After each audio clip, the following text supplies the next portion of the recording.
नमस्कार दोस्तों। Rate science की टेस्ट सीरीज चल रही थी जिसका अगला वीडियो है। देखिए आज के वीडियो का पहला प्रश्न, अम्लीय तथा क्षारीय विलयनों में फिनोप्टेलिन का रंग क्रमशः होता है। तो अम्लीय माध्यम में फिनोप्टेलिन का रंग है वो रंगहीन होता है और क्षारीय माध्यम में फिनोप्टेलिन का रंग गुलाबी होता है। ऑप्शन 4 यहाँ पर करेक्ट हो जाएगा।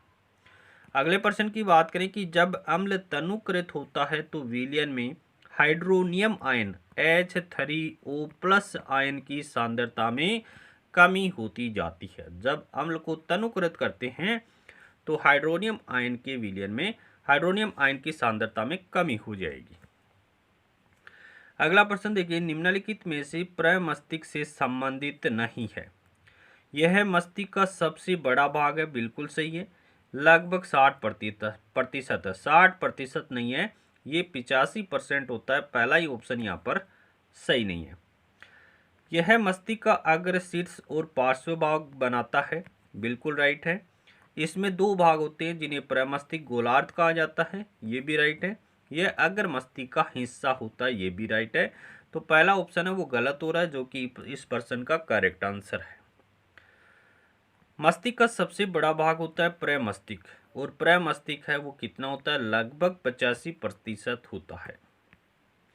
अगले प्रश्न की बात करें कि मस्तिष्क का सबसे विकसित भाग कौन सा है। सबसे विकसित भाग है वो प्रमस्तिष्क है।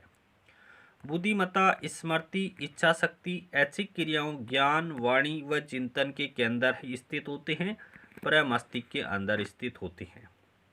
मस्तिष्क के किस अंग को प्रभावित होने के कारण व्यक्ति स्मृति खो बैठता है, यादाश्त खो बैठता है।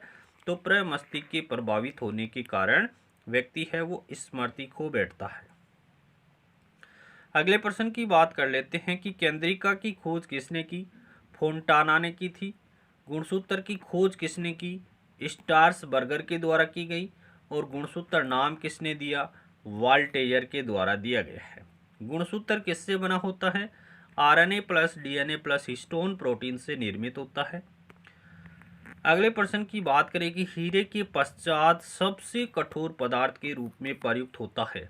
तो बोरोन कार्बाइड का प्रयोग किया जाता है। हीरे के पश्चात अगर सबसे कठोर पदार्थ की बात करें तो वो है बोरोन कार्बाइड। तांबे का शुद्धिकरण किस विधि से किया जाता है। तो विद्युत अपघटन विधि से तांबे का शुद्धिकरण किया जाता है। अगले प्रश्न की बात करें कि गुणसूत्र की आकृति विज्ञान का अच्छी तरह से अध्ययन किससे किया जा सकता है। तो मध्यावस्था में किया जा सकता है, जिसे मेटाफेज भी कहते हैं। समसूत्री विभाजन की कितनी अवस्थाएं होती है, 4 अवस्थाएं होती हैं। पहली होती है प्रोफेज, दूसरी मेटाफेज, तीसरी एनाफेज और चौथी टीलोफेज अवस्था होती है। समसूत्री विभाजन की किस अवस्था में गुणसूत्र धागे की तरह दिखाई देते हैं। तो प्रोफेज अवस्था के अंदर, प्रोफेज अवस्था के अंदर गुणसूत्र है वो धागे की तरह दिखाई देते हैं। अगले प्रश्न की बात करें कि समसूत्री विभाजन की किस अवस्था में केंद्रक और केंद्रक झिल्ली लुप्त हो जाते हैं। तो मेटाफेज अवस्था के अंदर केंद्रक और केंद्रक झिल्ली है वो लुप्त हो जाते हैं। समसूत्री विभाजन की किस अवस्था में गुणसूत्र का गुणसूत्र बिंदु 2 भागों में बंट जाता है, और जब प्रत्येक अर्ध गुणसूत्र बिंदु मिल जाता है तब वह पूरा गुणसूत्र बन जाता है। किस अवस्था के अंदर, एनाफेज अवस्था के अंदर।